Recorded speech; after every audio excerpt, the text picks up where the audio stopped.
कोई आंख नहीं दिखा सकता। उन्होंने यह भी कहा है कि अब चीन की हिंदुस्तान को लेकर नजरिया बदला है और उसे एहसास हो गया कि भारत अब कमजोर देश नहीं बल्कि एक ताकतवर देश है। दरअसल ब्रिटेन की राजधानी लंदन में एक कार्यक्रम में रक्षा मंत्री राजनाथ सिंह ग्लोबल टाइम्स के उस आर्टिकल का जिक्र कर रहे थे जिसे ग्लोबल टाइम्स में what I see about Bharat narrative in India शीर्षक से छापा गया था। राजनाथ सिंह ने कहा कि ग्लोबल टाइम्स में लिखा गया यह आर्टिकल इस बात की तस्दीक करता है कि भारत को लेकर चीन का नजरिया बदलता जा रहा। इस दौरान रक्षा मंत्री गलवान घाटी में हुई झड़प का जिक्र करना भी नहीं भूले और उन्होंने कहा है कि 2020 में भारत और चीन के बीच आमना सामना हुआ। हमारे सुरक्षा बलों ने जो करिश्मा बहादुरी दिखाई, शायद यही कारण है कि चीन का भारत के प्रति नजरिया बदला है।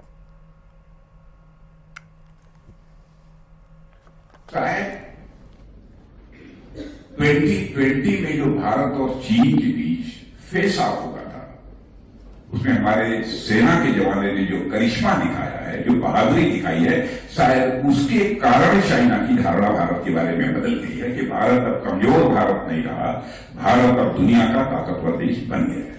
और हमारा डिफेंस प्रोडक्शन पहले बहुत ही कम हुआ करता था, लेस देन 40,000 या कितना था, करोड़ कुछ ऐसे ही था।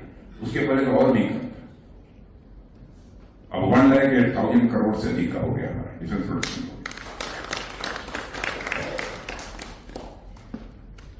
मिसाइल भी बना रहे हैं, बम भी बना रहे हैं। देखिए ये जो बैठे हैं ये चलाते हैं सब।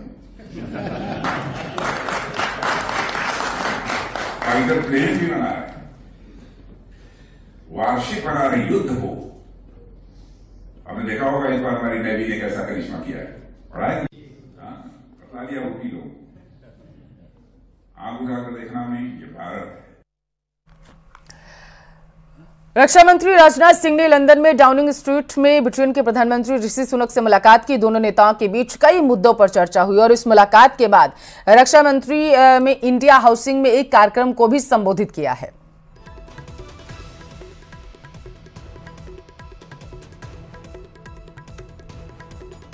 राजनाथ सिंह और ऋषि सुनक के बीच मुलाकात हुई है। कई मुद्दों पर दोनों नेताओं के बीच बातचीत हुई है, ऐसी जानकारी सामने निकल कर आ पा रही है। बताते चले कि ब्रिटेन के दौरे पर देश के रक्षा मंत्री राजनाथ सिंह हैं और ये मुलाकात बेहद महत्वपूर्ण।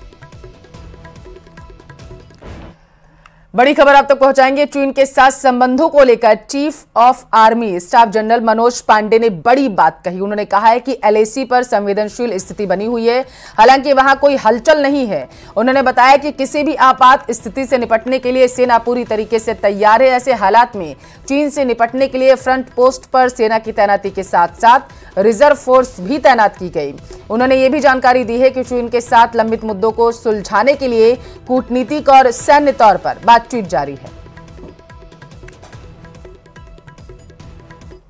Say the ceasefire understanding along the line of control is holding, though we continue to have or continue to see infiltration attempts which we have been able to successfully thwart through a robust counter-infiltration grid.